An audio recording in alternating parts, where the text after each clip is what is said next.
Hello everyone, welcome to my channel. मैं सोनम और आज के इस वीडियो में हम DSSB एग्ज़ाम का रिव्यू करेंगे। ये exam TGT social science female का एग्ज़ाम था जो कि 10 नवंबर 2025 को शिफ्ट 3 में हुआ था, जिसकी टाइमिंग थी 5 PM से 7 PM। और ये एग्ज़ाम मैंने खुद दिया है, मेरा खुद का एग्ज़ाम था 10 नवंबर 2025 को। तो एग्ज़ाम में क्या लेवल था, किस तरह के क्वेश्चन आ रहे थे, पार्ट 1 और पार्ट 2 में किस तरह के क्वेश्चन थे, ये सब आज हम इस वीडियो में देखेंगे। तो सबसे पहले बात करते हैं पार्ट 1 की। पार्ट 1 में सबसे पहले रीजनिंग के क्वेश्चन आए जो कि इजी थे लेकिन टाइम टेकिंग थे। इसके बाद जीके के क्वेश्चन आए जो कि फैक्ट बेस्ड थे और इसमें 4 से 5 क्वेश्चन करंट अफेयर्स से थे, जिसमें मुझे 2 से 3 क्वेश्चन खेलों से संबंधित लगे, जो कि पूछा जा रहा था कि इस खेल में कौन सा अवार्ड मिला है, किसको मिला है, इस तरह के क्वेश्चन थे करंट अफेयर्स के अंदर। इसके बाद मैथ का क्वेश्चन पेपर खुला, जिसमें पेपर इजी था मैथ का लेकिन कैलकुलेटिव था, सॉल्व करने में टाइम लग रहा था। इसके बाद इंग्लिश के क्वेश्चन आए जो कि इजी थे लेकिन सेम वही चीज़ टाइम टेकिंग था। हिंदी बहुत आसान थी। तो ओवरऑल जो पार्ट 1 था यानी जनरल पेपर था, उसमें पेपर इजी था लेकिन लेंदी था और बहुत से बच्चे रीजनिंग और मैथ को ही सॉल्व करते रह गए, जिसकी वजह से जो सोशल साइंस का पेपर था उसमें ज़्यादा क्वेश्चन नहीं कर पाए और बहुत से बच्चे तो सोशल साइंस के लास्ट क्वेश्चन तक पहुंच भी नहीं पाए। तो इन बातों का ध्यान रखें कि किसी भी एक क्वेश्चन पे अटक कर नहीं रहना है और अपनी स्पीड को मेंटेन करना है। अब देखते हैं कि पेपर 2 सोशल साइंस में कौन कौन से क्वेश्चन आए थे। यहाँ पर मुझे सारे क्वेश्चन याद नहीं हैं। यहाँ जो भी मैंने क्वेश्चन की लिस्ट बनाई है वो मेमोरी बेस पे है और डायरेक्ट क्वेश्चन मुझे याद नहीं है, उससे मिलते जुलते जो क्वेश्चन मुझे लगे उनकी लिस्ट मैंने बना दी है। यहाँ पर एक क्वेश्चन था, फ्लाइंग शटल कब बना था।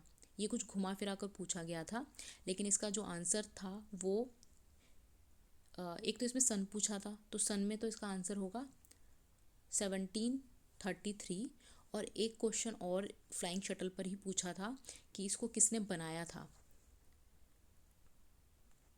तो इसको बनाया था वो थे जॉन के।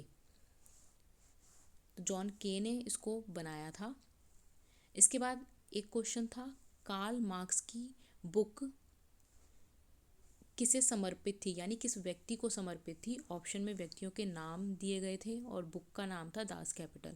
यानी जो दास कैपिटल बुक है वो किसे समर्पित थी, ये बताना था। इसके बाद एक क्वेश्चन था, स्वतंत्रता, समानता और बंधुता ये कौन सी क्रांति की विशेषताएं हैं। तो ये फ्रांसीसी क्रांति की विशेषताएं हैं, ये इसका आंसर होगा। और इसी तरीके का कुछ स्टेटमेंट दी हुई थी। एक क्वेश्चन कुछ घुमा फिरा कर इस तरह से भी था कि फ्रांसीसी क्रांति क्यों हुई थी। तो कुछ ऑप्शंस दिए हुए थे इसके होने के जो कारण थे उनके। इसके बाद एक क्वेश्चन था कि मुसोलिनी कौन से दल से संबंधित था। ऑप्शन में ब्राउन दल, ब्लैक दल, इस तरह से ऑप्शन थे और इसका सही आंसर होगा ब्लैक दल। जो मुसोलिनी दल के लोग थे वो ब्लैक कलर की टी शर्ट पहनते थे। तो ये कुछ इनडायरेक्टली पूछा गया है। इसके बाद एक क्वेश्चन था, टेनिस कोर्ट की घटना किससे संबंधित है। ऑप्शन में था रूसी क्रांति, फ्रांसीसी क्रांति और भी कुछ क्रांतियों के नाम थे। तो इसका सही उत्तर होगा फ्रांसीसी क्रांति। इसके बाद एक क्वेश्चन था कि भाप इंजन कब बना था। अब इस क्वेश्चन के बारे में मुझे ऑप्शन याद नहीं आ रहे हैं कि ऑप्शन में जेम्स वॉट का नाम था या फिर भाप का इंजन जो पहली बार जिन्होंने बनाया था यानी थॉमस जो थे उन्होंने बनाया था, तो उनका नाम था, या फिर जेम्स वॉट का नाम था, ये मुझे याद नहीं आ रहा है। लेकिन आप ये दोनों फैक्ट को याद कर लें। और ये जो भाप का इंजन था ये जेम्स वॉट ने सुधार किया था इसमें 1769 में औद्योगिक क्रांति के अंतर्गत।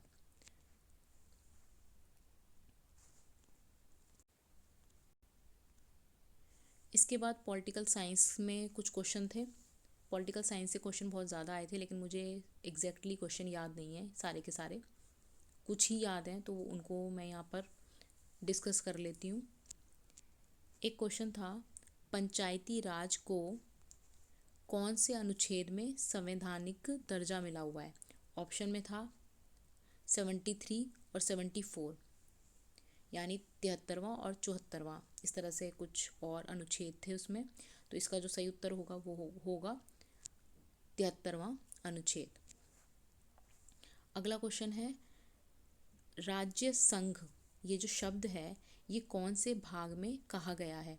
ऑप्शन में कुछ भाग दिए हुए थे। अगला क्वेश्चन है, मानव निर्मित आपदा कौन सी है? 4 ऑप्शन थे जिसमें सुनामी, सड़क दुर्घटना, ज्वालामुखी और भूकंप, जिसमें से सही उत्तर होगा सड़क दुर्घटना। ये मानव निर्मित आपदा है। आपदा से यहाँ पर 2 क्वेश्चन थे, दूसरा क्वेश्चन मुझे याद नहीं आ रहा है।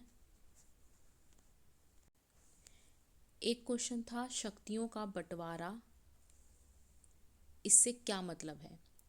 ऑप्शन में था राज्य और केंद्र के बीच शक्तियों का बंटवारा होना या वितरण होना, इस तरह से ऑप्शन था। तो इसका सही उत्तर भी यही होगा कि शक्तियों का बंटवारा होने का मतलब होता है राज्य और केंद्र के बीच शक्तियों को बांटा जाए। अगला क्वेश्चन था, लोकतांत्रिक का मतलब क्या है? तो ऑप्शन कुछ घुमा फिरा कर था कि जनता के द्वारा चुने गए जो प्रतिनिधि होते हैं चुनाव के अंतर्गत वही फैसला लेते हैं जनता की तरफ से। तो इस तरह से कुछ क्वेश्चन का आंसर था ऑप्शन में। इसका सही आंसर भी यही होगा कि जो जनता के द्वारा चुने जाते हैं वो प्रतिनिधि ही फैसला लेते हैं, उसी को लोकतांत्रिक कहा जाता है। तो इस तरह से कुछ क्वेश्चन ये था इसका आंसर।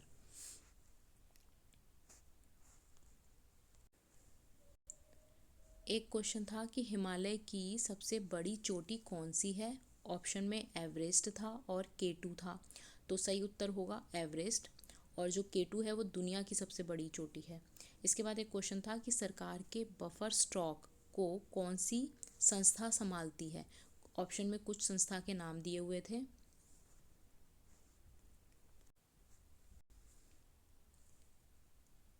एक क्वेश्चन था, बोल्शिविक की पत्रिका का नाम क्या था? ऑप्शन में ड्यूक दिया हुआ था और ऑप्शन में था इस्क्रा, और इसका सही उत्तर भी इस्क्रा होगा, जिसका मतलब होता है चिंगारी।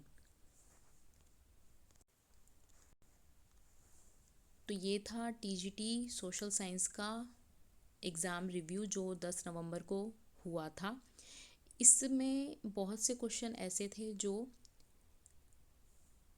पुरानी जो शिफ्ट हो चुकी हैं उनके ही क्वेश्चन रिपीट हुए हैं, यानी टॉपिक रिपीट हुए हैं, और उन इम्पॉर्टेंट टॉपिक से ही घुमा फिरा कर क्वेश्चन बार बार पूछे जा रहे हैं। जैसे किसी में पूछ लिया दास कैपिटल बुक का नाम पूछ लिया, किसी में पूछा इसके राइटर कौन है, किसी में पूछ लिया किससे संबंधित है ये, कौन सी क्रांति से।